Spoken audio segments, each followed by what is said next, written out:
Thursday, January 4th, and we are officially back. We have golf today. A few more hours. I decided to do this show on the day of golf because we're in Hawaii. We got a bunch of time to kill over on the East Coast. Usually, this show will be coming to you live around 9 p.m., 8:30 p.m. on Wednesday night pre-tournament, but I decided to do it Thursday morning, give you guys something to watch rather than Jersey Jerry, because obviously I know you'd rather be talking about PGA Tour than Jersey Jerry. Maybe not, honestly, because he's very entertaining. But nonetheless, we have golf to talk about. We are going to be talking about a ton of things, interviews, narratives. I'm going to be going through my final card. I'm going to be showing you like how I organize everything, just the in the weeds, answering questions, whatever you guys want to talk about.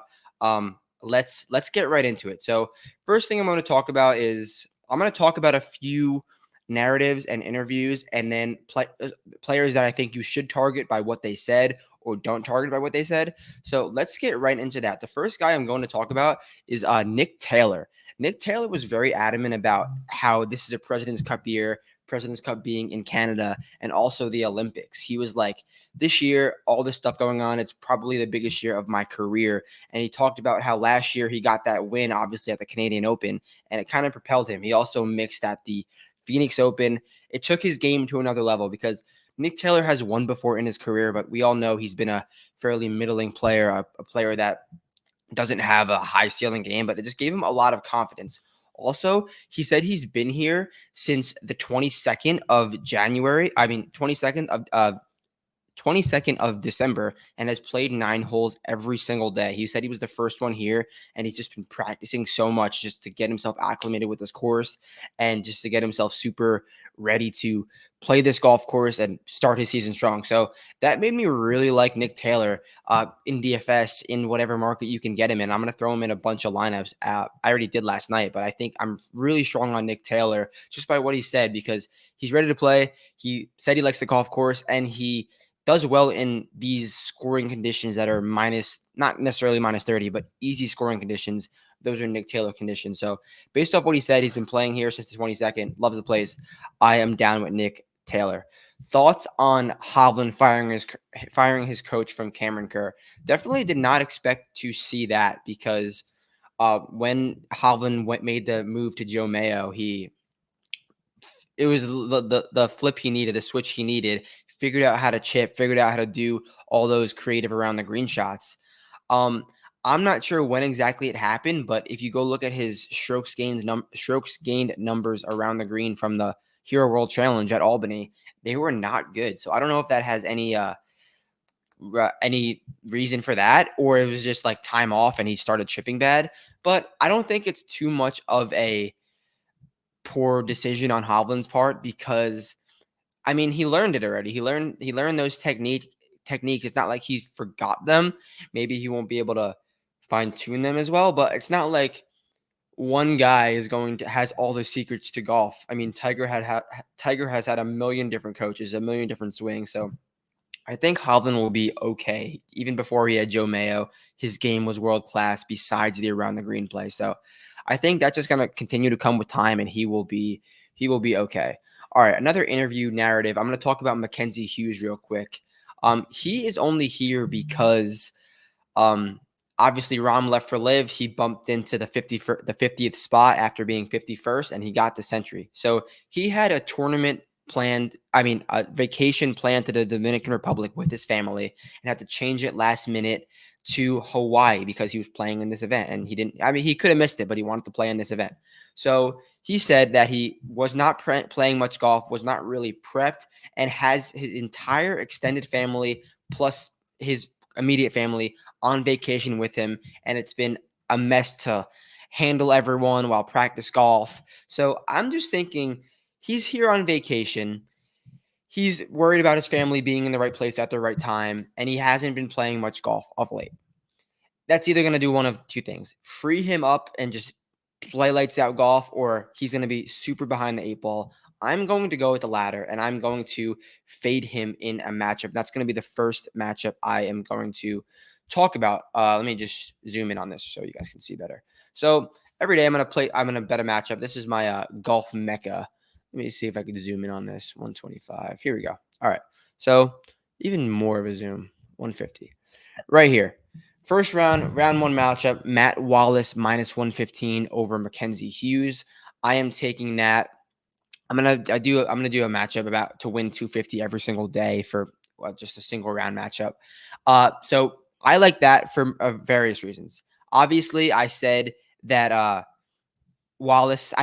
Mackenzie Hughes has a lot on his plate, a lot to deal with all that vacation stuff. But Matt Wallace, I talked about him earlier the week, has been playing so much golf. He played an entire DP World Tour schedule, finished second at the DP World Tour Championship. He has a win at a coastal resort track last year. He is ready. He's been playing good golf. It's a course that makes sense for Matt Wallace. So I'm going Matt Wallace minus 115 over Mackenzie Hughes, and that is today. So you still have time to get that in if you could find it. All right, we will go on to the next narrative real quick. Let me switch my screen around. And the next guy I'm going to talk about is Scotty. And I just thought it was super interesting what he said. Talked about his break after the Ryder Cup. And I'm going to quote this verbatim. I took a nice break after the Ryder Cup, and then I had a good start at the Hero. A good start at the Hero would usually mean, yeah, you played all right, got a nice few holes in, finished T15. The dude won and looked as dominant as ever. And he's like, yeah, I got a nice start at the Hero. So if that just shows you what Scotty's mental is and what Scotty's baseline of where his results are at, that, I mean, what else do you need to know? He said he's been playing great golf, and he also said he had a nice putting week, and I feel like the ball is coming off the blade tremendously. So that's a scary sight. Scotty putting extremely well. I don't know what to make of it. He's the highest priced golfer for a reason. I don't think you should bet him at whatever 5-6 to 1, but I think he should be in your lineups. I mean, he's played well here before, and he's playing great golf. I mean, he's as much as a free square as anyone has been a free square over the last year and a half, 2 years. So I think Scotty is a great play. Now let's do the Colin Morikawa thing. The Colin Morikawa thing, obviously, he's one of the most popular golfers this week. Everyone and their mother's betting him. He has great course history. I am on the record for fading him this week, and I have a few reasons for that. I will start by some of the quotes he said. Some of his focuses on this week were towards community service to help the Maui fires. Obviously, a tragic thing that happened in Hawaii, and we know his background with the Hawaiian ties he has with his father's restaurant or grandfather's restaurant. But he was doing a lot of community service while being back in Hawaii to help out. I mean, good guy call. Like, cheers to you. But I am saying he's entirely focusing on him, but his focuses are elsewhere, is all I'm saying. He came back to do some community service and play golf, rather than most guys are coming back to play golf. So combine that with, I don't think this is a golf course that suits Colin Morikawa at all. I know his course history is amazing. It is. Like, I'm not going, the numbers are the numbers. He has played great golf at this course. But I want Colin Morikawa on a golf course that demands precision driving, narrow iron dispersion, not massive greens and the widest fairways on tour. And I don't want a golf course where I need Colin Morikawa, a guy who's notoriously struggled his putter, to have to get to 35 under. Like, I just don't get it. I truthfully don't get why he plays well here, and I'm putting my foot down. I don't think he will play well here. So I am fading him in all areas, and I'll pull up my screen again. Talk about the next bet, I guess. Hold on, let me get the screen up. The next bet is going to be, there you go. You guys see it. It's under the 5G bets, and those are the $5 golf bets that I do Tuesday afternoon with SGPN. I put those on YouTube, a YouTube like 2-minute video, 5-minute video. I'm going to be betting Hovland minus 135 v Morikawa. I'm going to put 200 on that. I'm going to be risking 200 because I'm giving myself 500 to spend rather than 5,000 to spend. So 200 to spend, Hovland minus 135 against Morikawa. I just think, I mean, this line, books feel sharp. Books know that Hovland's a better golfer at this point of his career. And I think the books are agreeing with me. They don't see this as a Colin Morikawa course. So I'm going to go with Hovland minus 135 over Morikawa. And we have one more narrative to talk about, and that is going to be actually two more. Xander, just a quick tidbit. He took the Bahamas off because it usually ends up being more of a vacation for him. And he didn't want that. He wanted to focus on the golf. So he played a bunch of practice, and now he's back here. And I think that coincides with Xander. I might throw Xander in my lineups a little bit late swap because because of what he said. He took the Bahamas off. It was too much of a vacation usually, and he wants to focus on the golf. He's been playing. He's had great success at this course. So I think that shows where Xander's mental is. Like, he wants to wants to focus. He wants to win more than he does because he doesn't win enough. So just a quick nugget on Xander. I think he's locked in. And then finally, Patrick Cantlay. He just noted that this course, you need to have a lot of history around here. There's a lot of ins and outs and intricacies that you just get from playing here that you don't always know. And that kind of makes sense because first timers have not fared well here rather than guys who have came back and played. So I just thought that was an interesting nugget that backed up some historical course data. So now I'm going to share my screen, go through these final bets, and then answer any questions if they come up. So let's go. Here's the betting card. Here is how I set it up every single week, risking $500 to return $3,500 with a winner. That's a 7x strategy that Cameron Kerr knows very well. He's a perpetrator, a implementer, a guy that knows how to set up a card, which many people on this app, twitter.com, do not know. Setting up a card, okay, it doesn't matter how you want to set up your card. Yes, ROI is very important, as Cameron Kerr typed in the chat, but I can't get to. There we go. ROI, very important. No matter how you want to do it, you have to have some sort of plan. We see every single week guys on Twitter touting golfers sub 25 to 1, sub 15 to 1, and then like a 12 to 1 sprinkle. If you want to do that week in, week out, you have to hit an outright every like 2 to 3 weeks to remain profitable. It's truly impossible. You cannot do that. If you do, text me because I want to know your secrets. But you cannot. So the way to set up a card, find your risk amount, multiply it by. It doesn't have to be 7x ROI. Multiply it by any amount. So obviously 500 times 7 is 3,500. I set my card up so no matter who wins, will win 3,500. For example, Hatton, 35 to 1. I have $100 on him. Here, let's see if I can. I have $100 on him. 35 times 100, 3,500. It's not rocket science. Cameron Young, 50 times 70, 3,500. So no matter who wins, it will return this 3,500 amount. This just keeps everything structured, keeps everything on plan. This means I only have to hit one winner every 7 weeks to remain profitable. And you might be saying, well, that doesn't seem fun. Why would you only want to win one every 7 weeks? I can promise you, if I hit one winner every 7 weeks, if I hit 2 winners every 7 weeks, I will be making a lot more money / losing a lot less money than anyone else. Okay, so your ROI is 6 point. That's exactly. He has a plan, 6 2/3. And I'm not saying you have to do 7x. As long as you have a plan, it makes sense. You just can't be throwing away around 15 to 1, 10 to 1, 8 to 1 every single week. It's impossible. I just want to do a quick little tidbit on ROI. Any questions on how I set it up, let me know. But talking about the card a little bit. You could see I went with a specific type of golfer. I faded the top of the board just because numbers, and I feel like everyone took a lot of time off. No one's really sharp right now. I just think that widens the path for everyone in the field. So that's why I went down the leaderboard a little bit and took some not necessarily bombs, but just second tier guys that can get low. And I'm not going to go through every single one of these golfers, but I went with golfers that all play a similar style of game. They hit it long, besides Russell Henley, actually. Russell Henley, it does not fit this equation. Everyone else on this list hits the ball really far, hits the ball fairly maybe inaccurate, but then you could do that at this golf course. Widest fairways on tour, hits the ball really far, super inaccurate. And then from there, they can get hot with either their irons or either their putters. All of these guys have shown the ability to spike with their irons or putters. They can get super low if they need to. So I'm just going with a bunch of guys who can just bomb it out there and find a way to get hot with their irons or putters or wedges and putters. I mean, it's going to boil down to the guy who finds the hottest putter. So you can talk about whatever you want, but it's going to be, yeah, this is the card that you might see. Is this seriously copied from Twitter? So this is what I'm saying. People bet this. Scotty Scheffler 6 to 1. So this is what if he hits one outright, I don't even know if he'll profit. He's probably betting like 1 unit on each, but he would have to hit an outright every 2 weeks if he structured a card this way, and he still wouldn't make that much money. He wouldn't make that much return on his investment, but it is what it is. I'm just trying to help. I'm not trying to call anyone out, but it is fun to call some people out sometimes. So let's move on.